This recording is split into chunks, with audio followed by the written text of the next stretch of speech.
Mesdames, Messieurs, bonjour et bienvenue dans In Conversation With. Je suis très heureux d'accueillir aujourd'hui Dr Melchior Aïssi, directeur général de l'Organisation ouest-africaine de la santé, en marge de la 77e Assemblée mondiale de la santé ici à Genève. Docteur, bienvenue dans In Conversation With. Merci beaucoup. Merci à vous.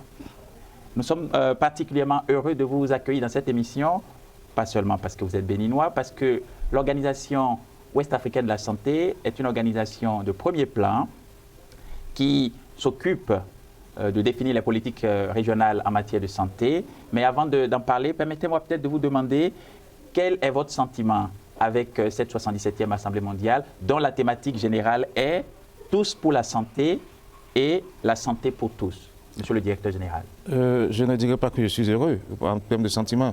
Je dirais que je suis préoccupé qu'enfin, qu'on invite toute la population à être agent de santé. Et en réalité, tout le monde, tout individu est un agent de santé. La santé individuelle est importante et la santé autour de soi est également importante. Et quand on dit que tous pour la santé, ça voudra simplement appeler l'attention, la conscience de chacun que les risques du point de vue de la santé, les risques qui peuvent amener la maladie, chacun de nous doit pouvoir l'observer. Et c'est également appeler la conscience des professionnels que nous sommes de santé, parce que c'est tous pour la santé, et la santé pour tous, c'est au niveau des professionnels.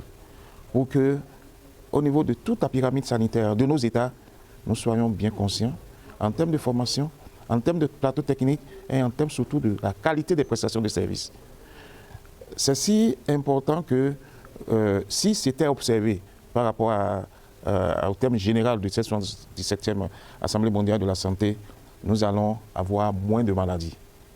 Tous pour la santé, si nous observons les risques de maladies, nous aurons moins de maladies et nous allons inverser tout ce qui est indicateur de santé. On aura de beaux hôpitaux, on aura beaucoup de lits, mais il y aura très peu de malades dans les lits. C'est ce que ça signifie.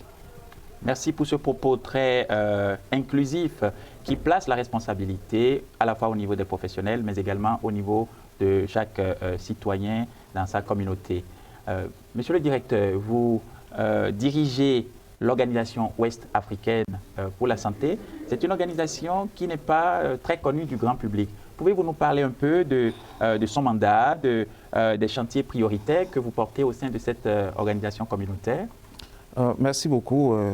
L'Organisation ouest-africaine de la santé est une organisation professionnalisée de la CEDEAO, la communauté économique des acteurs de l'Afrique de l'Ouest. Et vous savez que l'élément premier de l'économie qui crée la richesse, c'est l'homme.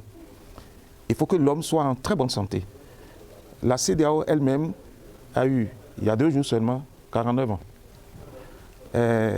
Et c'est 13 ans après que les chefs d'État, les politiques bien sûr, ont pensé créer l'Organisation ouest-africaine de la santé et ont assigné une tâche très importante, c'est de tout faire pour que le peuple de la CEDEAO ait les soins les plus appropriés et les meilleurs soins de l'Afrique.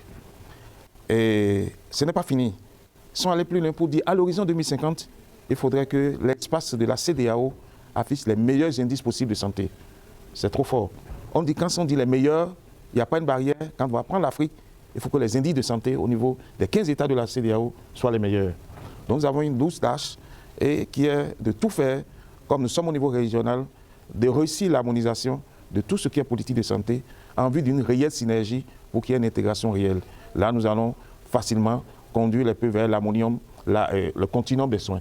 Ce continuum de soins, ça suppose, vous allez depuis le Sénégal jusqu'au Nigeria, vous traversez n'importe quel pays de la CEDEAO, vous voyez que c'est les mêmes pratiques de soins, c'est pratiquement les mêmes médicaments et vous allez avoir les mêmes comportements en ce qui concerne le personnel de santé. Et la base de cela que nous prenons aujourd'hui, c'est le thème même de la 77e Assemblée mondiale de la santé, que cette base soit vraiment communautaire, que chaque individu dans la nation ou dans sa nation, dans la communauté, se considère entièrement et pleinement comme un agent de santé. Et c'est à cela que nous nous attelons au niveau de l'OAS depuis. Mais je voudrais ajouter que ce mandat confié à l'OAS à faire en sorte que tous les pays de la CEDEAO aujourd'hui ont confiance, parce que nous donnons beaucoup de conseils de santé, mais également nous les appuyons dans le dispositif sanitaire au niveau de chaque État. Voilà ce que nous faisons. Bravo, c'est un engagement très marqué. Alors, monsieur le directeur, nous savons tous que beaucoup de pays de notre continent investissent dans les maladies infectieuses, les maladies transmissibles. Mais nous savons aussi que les maladies non transmissibles, telles que les cancers,